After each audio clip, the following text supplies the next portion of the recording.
Dude, want some chips? Nah, man, I need to work, Tubby. Let me know when you're ready to rock. Are you ready? Yeah! Are you ready? You ready, Holden?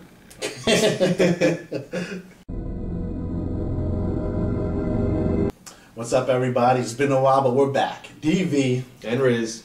We're going to do a lost cause style. Today we're going to talk about the variable. And this is what we know. Eloise Hawking, Charles Widmore, Bump Ugly, right? Right. Out comes Daniel Faraday. That's what we thought, right? We were correct. Desmond, bitch slaps death, and he's alive. Faraday went back in time to change the future, which is really the past, to change the future, which... never mind. Lost me. Forget it. We saw Eloise C-block Faraday from playing the piano and scoring chicks, which already seems damn near impossible for him. Right. Anyway. Faraday wants to use Jughead to nuke the hatch and needed the others / the hostiles to make it happen. And finally, Faraday takes a dirt nap. Thank you, Miss Faraday. Well, maybe. We don't know that. Maybe. But we'll get to that We'll get to it. in this section called This Is What We Think We Think. Now, Right. the episode was definitely Faraday-centric, right? Oh, yeah. Definitely. Faraday all day, every day. Yeah. But we'll get to that later. We'll save the best for last. Now, Desmond is alive, right? So I'm thinking, just like Michael, and just like that gay other, remember that gay other, right? You know, he's in a hotel. With the dude. Yeah. Like, he's just banging. He's gonna get AIDS. The one with the beard and Right. take off the beard. That guy, right. Yeah. Now, do you think like it's a magical power, that magical power with the island where you just won't die? I think that it just comes back to you can't die. The island won't let you die until it gets what it needs from you in some type of way. You know. So Michael did eventually die. Michael did eventually die. Right. But now we see Desmond. You know, he's completely fine. You know, in the hospital. You know, I mean, he took a bullet to the chest, and now he's fine. He's hugging Penny and everything else. So I mean, there has to be. They have to have some kind of relevance. They have to. The island is calling them back to complete something or do something along the way. They fit into the puzzle somehow where he's not allowed to die yet. Well, here's the thing.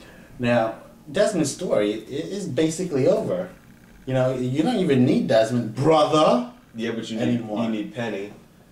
Yeah, I guess because Penny may not be able to get to the island without Desmond. Right. Now, do you think Ben still wants to kill Penny after that failure? Probably more than ever, but if I was him, I'd be pretty nervous. I mean, he got serviced pretty badly. He did. I mean, when he got dumped into the water and that blood was gushing out, that was pretty brutal. Yeah. It's like he drank Kool-Aid, left it in his mouth, and just went in and... I don't know, would you go for round 2 on that? Would you want to take another serving from Desmond? Wait, if I'm Ben? Fuck yeah, I'll do it 144,000 times if I had to. I mean, Ben can take beatings pretty badly. Yeah. He can like take them, you know, so... True that. You know what I mean? So, then we saw a scene where I guess they're the Dharma Initiative now, really, the survivors of the plane. They're trying to figure out what they're going to do because their time kind of is up in the Dharma camp. And we see them trying to decide whether they want to commandeer the sub or if they want to go and they want to go in the jungle and start over and essentially be others again. So then we see Sawyer kind of look down at Kate and he calls her Freckles, kind of just, you know, remembering maybe that bone session they had in the animal cave, you know? And Juliet's face, did you catch that? I loved it. I love this scene. Because Kate is hotter. We know that, right? And you know, more importantly, Sawyer knows that. So when he said Freckles, and they just pan over to Juliet's face, I'm like, dude, you've been served. Dude, this is classic. You've been served. This is you too. This is classic case. This is classic case of a dude gets the super hot chick and she's great in every single way. Juliet, you know. Let's run down what she does do well. She's super hot. She can work on cars. She can knit huge sweatshirts. She can fire guns, and she delivers babies, and she's a scientist. She's like batting 1,000 pretty much, right? So you have all that, so it becomes just second nature. Then, once again, this dirty little gnome with curly hair walks into your camp, right? Right. And it's just that like thing that dudes have. It's like you don't want to like get with her because you want to be with her. You want to get with her because you know it's kind of easy. Well, here's the thing. Now, and he's just remembering. Plus, he's probably just wants to claim dominance over the rest of the pack and show Jack that he can have anyone he wants. Well, all right. Well, hold on a minute. I'm going on a tangent here. No. If I was Kate, I would just ask Juliet this one question: how does my push juice taste on his dick? That's all I'm saying. It's over. It's done. You know? You think chicks talk like that? No, but I'm just saying, I was, and I talk like that. Yeah. Okay, but... if you were transformed into Kate, okay. I wish. I would play with myself all day. Alright? Alright, so what does, like, Faraday's seeming death, and we can't say for sure if he is dead, right. But, like, you know, what does it mean? And, you know, can the future be changed or not?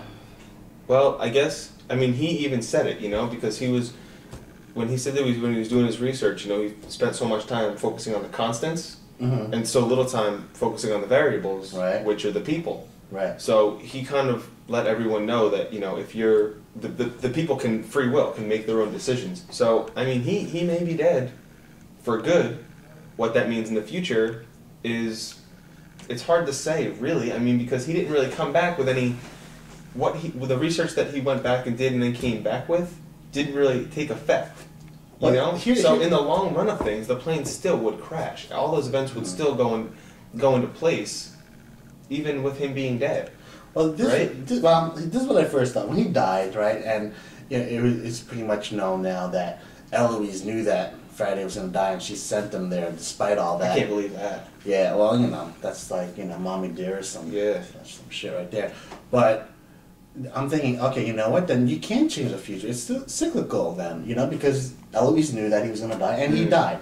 Right. Right? But then you also get to the point where, you know, I was thinking about it more and remembering the scene when she was outside the hospital with Widmore, and she says, I can't tell the future or something as well as I used to. Right, yeah. So maybe something happened in the past where, like, you know, things are happening on the timeline where it's not so sharp for her anymore. You know, because maybe they did do something. Well, maybe because now that they're skipping around and everything else, and they're kind of throwing all these monkey wrenches in all which ways, it's hard for her to kind of distinguish what's going to happen. It's not as it's not as clear anymore. Right. Right. And, exactly. And here's a trip. Now, you know, you still got Jack and Kate out there, you know, outside the camp, and you know, I believe they have possession of Daniel's journal, right?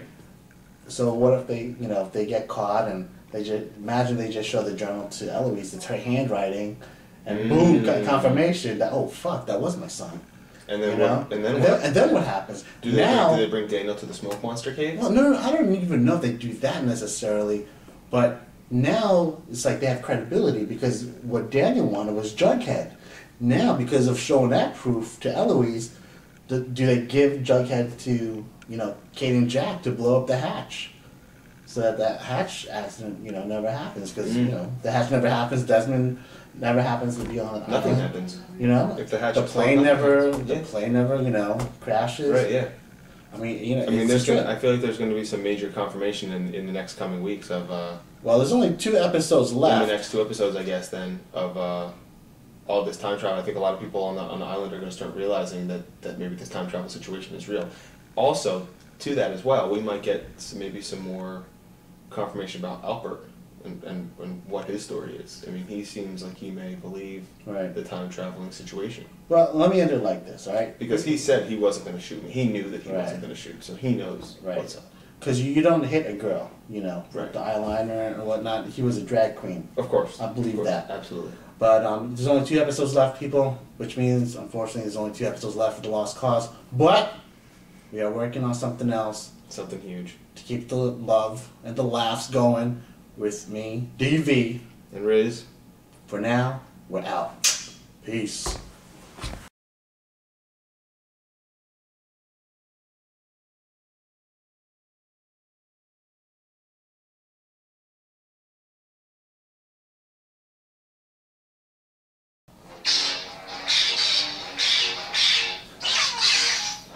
Dude, that's sick. That's dope, right?